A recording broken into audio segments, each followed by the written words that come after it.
Yep, it's daylight just outside of, I guess, Memphis, Tennessee. I'm not really sure. All I'm going by is my GPS.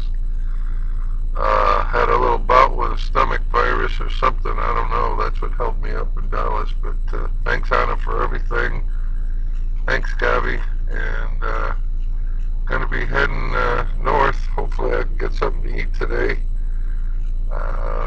Next stop will be Ohio, someplace.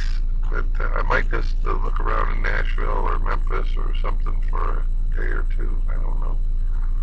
But planning on getting to my brother's in Binghamton, New York, the Thursday before Labor Day, which is not too far away. So I got to be boogieing, and going to go up to Lake Ontario camping with him.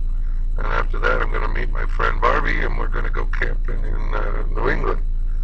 Can't wait. We'll see y'all later.